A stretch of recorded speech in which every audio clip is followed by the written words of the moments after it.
Jadi gue kasih gejala ini untuk teman-teman ya. Saya pejuang OCD karena baru tetap masih terus berjuang. Jadi udah setahun, jadi OCD-nya bukan dari gue tapi dikasih gitu loh. Jadi aneh gitu loh, dikasih kayak, dan gue bisa ngerasain karena ini tuh kayak bukan pure dari langsung dari gue, tapi kayak ada gelombang gitu loh di sini nih, di kepala gue. Jadi aneh, udah setahun ini masih, tapi ini udah jauh. Makanya kenapa gue bisa live sekarang? Kenapa gue bisa live sekarang?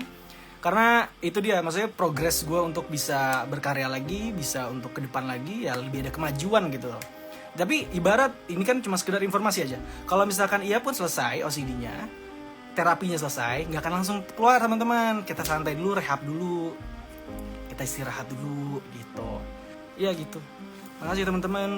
Mungkin kalau misalnya ada yang sampai, ini si Ali kemana sih? Maksudnya, ini jual mahal nih. Oh ini strategi bisnis nih, biar nanti kalau ketemu wah gitu kan.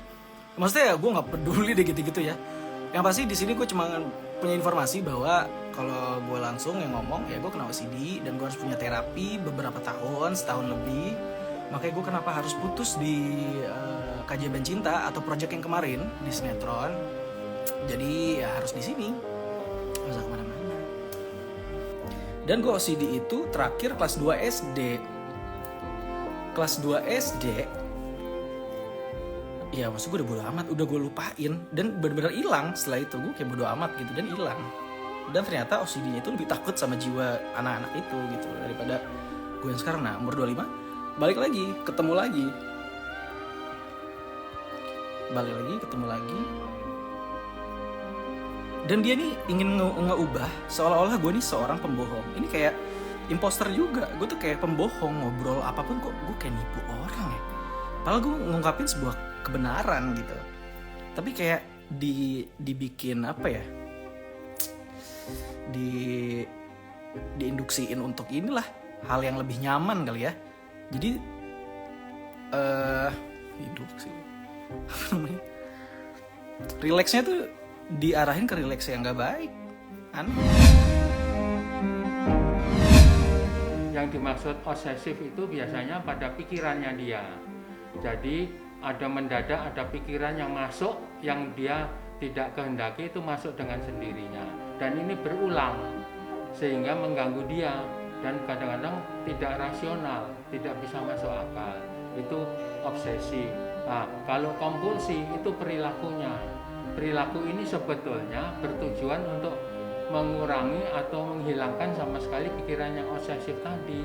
Misalnya kalau dia obsesifnya dengan kebersihan, atau dia takut kena kuman, atau dia kompulsinya cuci tangan berulang-ulang.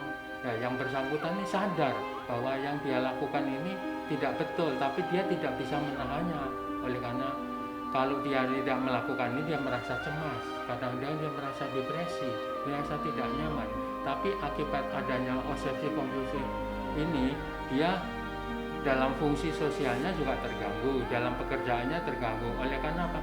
Banyak waktunya terbuang untuk melakukan sesuatu yang tidak ada gunanya itu. Kemungkinan yang bersangkutan ini mengalami OCD lebih besar, risikonya lebih besar dibanding orang yang keluarganya tidak ada riwayat OCD gitu. Itu penyebab dari OCD antara lain faktor genetika. Iya juga faktor biologi. Biologi ini yang dinamakannya kimia otak.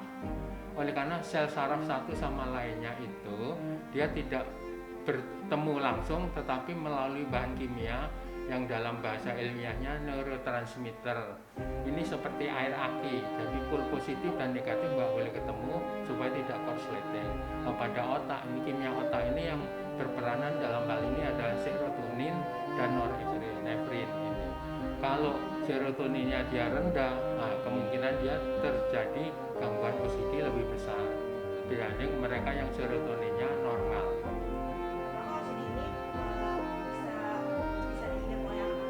Oh bisa, jadi pada anak-anak frekuensinya itu 0,5%. Bahkan penelitian ada yang mengatakan 2-4% itu pada anak-anak. Jadi anak sangat menderita dia. Misalnya dia mendengarkan gurunya menceritakan, kemudian pikirannya dia mendadak ada sesuatu yang masuk sehingga dia keluar. hanya untuk keluar ngecek nggak ada apa-apa dia bayar lagi, tapi begitu duduk dia keluar lagi seolah-olah ada sesuatu yang memanggil dia atau mengganggu dia begitu berulang-ulang, dan dia sangat sadar apa yang dia lakukan ini. Usia yang rentan untuk orang terjangkit OCD ini usia berapa? Oh, kalau usia tidak ada ininya, penelitian tidak ada mengatakan itu. Jadi bisa pada anak-anak, udah mulai remaja, dewasa itu juga ini. Kalau pada remaja atau dewasa itu 2-4%, ada yang mengatakan 10% lah kemungkinan terjadinya OCD ini. Cara-cara terapi untuk OCD ini gimana? Kalau cara terapi itu ada 2 macam. Yang satu itu pendekatan psikologis, yang lainnya pendekatan dengan pemberian obat. Kalau pendekatan psikologis ini perilakunya, jadi ada namanya terapi perilaku yang mengganggu dia, kita bicarakan bersama dengan dia. Misalnya dia sangat sensitif terhadap barang yang dianggap kotor, dianggap menjijikkan atau dianggap meracuni dia, pelan-pelan dia disensitisasi dari jauh. Dia melihat barang itu, dikasih tahu nggak apa-apa. Kemudian barang itu didekatkan, lama-lama makin dekat dia tidak takut lagi. Itu yang namanya desensitisasi. Kemudian juga bisa dengan psikoterapi, jadi pikiran-pikiran yang nggak betul itu kita luruskan, kita kasih tahu dia bahwa ini tidak betul, kita yakinkan.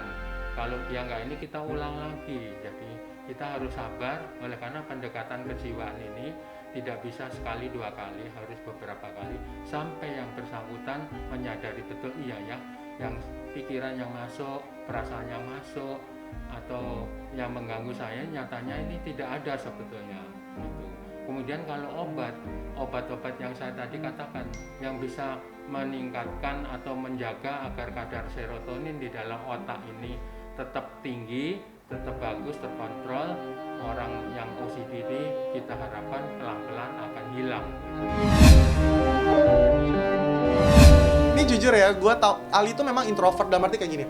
Ada masalah dia nggak mau cerita semua ke teman-temannya, even sama gue atau sama Prilly atau sama mamanya, itu tuh dia nggak terlalu yang kayak gimana, nggak terlalu terbuka.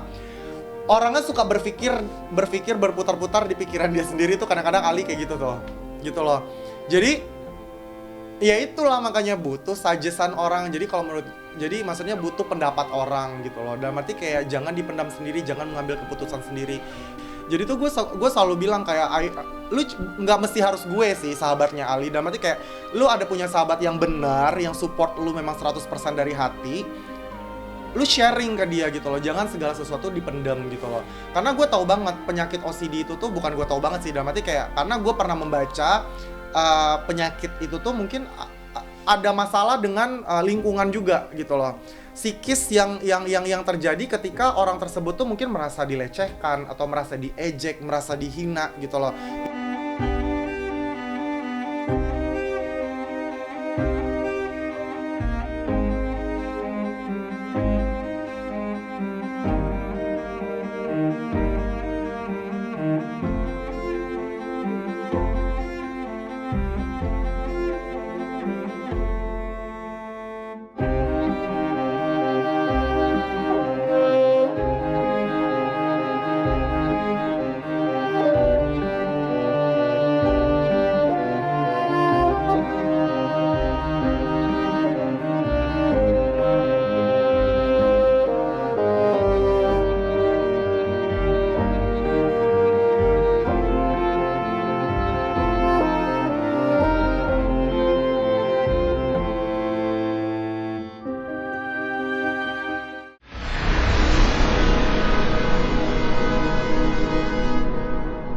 Jadi jangan lupa untuk subscribe Cumi Cumi. Ditekan ya tombol lonceng merahnya.